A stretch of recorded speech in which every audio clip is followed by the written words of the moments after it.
Hello, আমরা আপনাকে একটি বিশেষ টেস্ট সম্পর্কে বুঝতে সহায়তা করার জন্য এই ফিল্মটি বানিয়েছি। এই টেস্টটি আপনার স্তন ক্যান্সারের অপারেশনের পরে করতে হতে পারে। সার্জারি করার পর টিউমারের নমুনা নিয়ে কয়েকটি বিভিন্ন ধরনের টেস্ট করা হয়। সার্জারির মাধ্যমে টিউমার অপসারণ করা হলেও শরীরের ভেতরে ক্যান্সার কোষ থেকে যেতে পারে। স্তন ক্যান্সার পরবর্তীতে আবারও দেখা দেওয়া বা বারবার হওয়ার ঝুঁকি কমাতে হরমোনের চিকিৎসা, রেডিওথেরাপি সহ মাঝে মাঝে কেমোথেরাপিও ব্যবহার করা হয়। এই চিকিৎসাগুলি গুরুত্বপূর্ণ কারণ বারবার স্তন ক্যান্সার হওয়া দীর্ঘদিন বেঁচে থাকার সম্ভাবনাকে শেষ করে দেয়। উদাহরণস্বরূপ, যদি কোনো একটি টেস্টে দেখা যায় যে স্তন ক্যান্সারের টিউমারে ইস্ট্রোজেন রিসেপ্টর রয়েছে, তবে আপনাকে হরমোন থেরাপি দেওয়া হতে পারে। আপনার স্তন ক্যান্সারের চিকিৎসা দেওয়া টিম আপনার জিনোমিক বা জিন এক্সপ্রেশন প্রোফাইলিং টেস্ট করতে পারেন। স্তন ক্যান্সার হওয়া হাজারো রোগীর উপরে পরিচালিত গবেষণা থেকে দেখা গেছে যে আপনার ক্যান্সারের চিকিৎসায় কেমোথেরাপি অন্তর্ভুক্ত করা হবে কিনা সে বিষয়ে সিদ্ধান্ত নেওয়ার জন্য এই ধরনের বিশেষ টেস্টের ফলাফলগুলি খুবই সহায়ক ভূমিকা পালন করে। আপনাকে ইতিমধ্যেই এই উল্লেখিত টেস্টগুলি সম্পর্কে পড়ার জন্য লিফলেট দেওয়া হয়ে থাকতে পারে।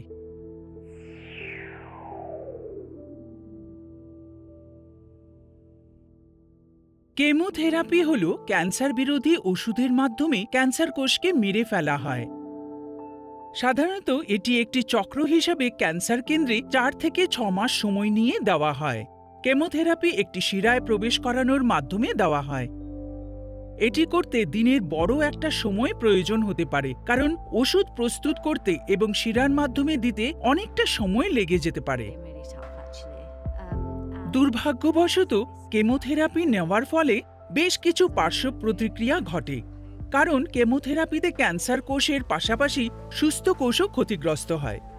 অনেক রোগীর ক্ষেত্রে চিকিৎসা চলাকালীন কোনো প্রকার সমস্যা হয় না, আবার অনেক রোগীর বমি বমি ভাব, চুল পড়া এবং ক্লান্তির মতো পার্শ্ব প্রতিক্রিয়া মোকাবেলা করা কঠিন হয়।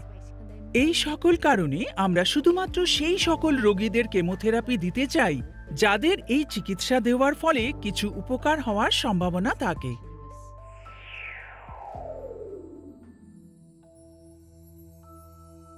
কেমোথেরাপি নেওয়া, পরামর্শ দেওয়া বা না দেওয়ার সময় ডাক্তাররা বেশ কয়েকটি বিষয় বিবেচনা করেন। কিছু কিছু ডাক্তার কম্পিউটার প্রোগ্রাম ব্যবহার করেন যেখানে পরবর্তী 10 বা 15 বছরে আপনার বেঁচে থাকার সম্ভাবনা হিসাব করা হয়।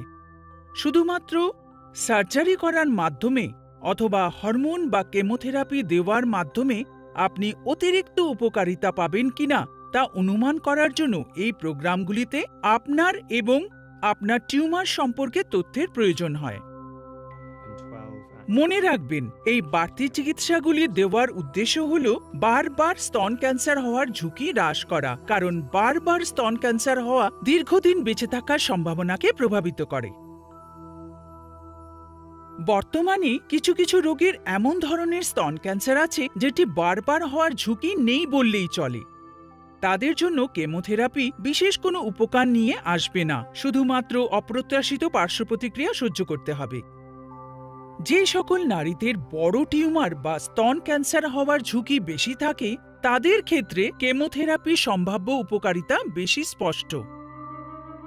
তবে আপনার মতো কিছু রোগীর ক্ষেত্রে ডাক্তাররা যখন তাদের কাছে থাকা সকল তথ্য দেখার পরেও বারবার ক্যান্সার হওয়ার ঝুঁকি আছে কিনা সে বিষয়ে স্পষ্ট হতে পারেন না, ঠিক তখনই জিনোমিক বা জিন এক্সপ্রেশন প্রোফাইলিং টেস্ট সহায়ক ভূমিকা পালন করে।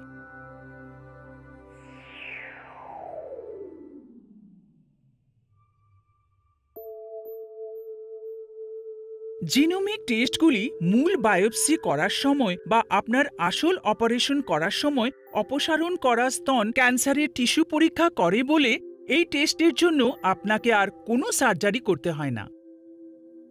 টিউমারের নমুনাগুলি বিশেষজ্ঞ পরীক্ষাগারে পাঠানো হয়, যেখানে স্তন ক্যান্সার কোষের অভ্যন্তরের ক্যান্সার কোষের বৃদ্ধি ও বিস্তারের সম্ভাবনা সহ তাদের প্রকৃতিতে প্রভাবিত করে এমন কিছু জিনকে ভালোভাবে পরীক্ষা করা হয়। বেশ কিছু জিনোমিক টেস্ট রয়েছে, সেগুলি কিছুটা ভিন্নভাবে করা হয়।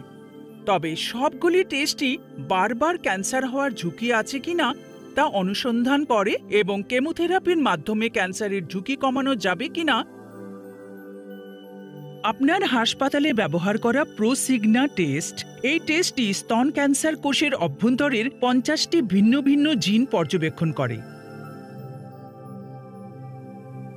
আপনার ডাক্তারকে এই জিনগুলির সক্রিয়তার মাত্রার একটি রিপোর্ট পাঠানো হয়। টেস্টের ফলাফল থেকে ডাক্তার 3টি গুরুত্বপূর্ণ তথ্য পান। প্রথমটি হল ক্যান্সারের ধরনটি কী এবং এটির প্রকৃতি কেমন হতে পারে। দ্বিতীয়টি হল প্রোসিগনা স্কোর, যেটি 0 থেকে 100-র মধ্যে যে কোনো সংখ্যায় হতে পারে। সাধারণত কম স্কোরের অর্থ হল যে পরবর্তীতে আবারও আপনার ক্যান্সার দেখা দেওয়ার সম্ভাবনা কম, এবং উচ্চ স্কোরের অর্থ হল যে বারবার ক্যান্সার হওয়ার সম্ভাবনা আছে। এবং তৃতীয়টি হল ঝুঁকির শ্রেণী, যেটিতে পরবর্তী 10 বছরে বারবার ক্যান্সার হওয়ার ঝুঁকি কম, মাঝারি বা উচ্চ হওয়ার বিষয়টি থাকে। হরমোন চিকিৎসার সাথে কেমোথেরাপি দেওয়া হবে কিনা সেই সিদ্ধান্ত নেওয়ার সময় আপনার ডাক্তার আপনার বয়স, টিউমারের আকার ও গ্রেড সহ এই সকল তথ্য ব্যবহার করেন। এই ফলাফলগুলি আপনার সাথে আরও বিস্তারিতভাবে আলোচনা করার সময় অনেক ডাক্তার গ্রাফ সহ ফলাফলের প্রিন্ট আউট ব্যবহার করবেন।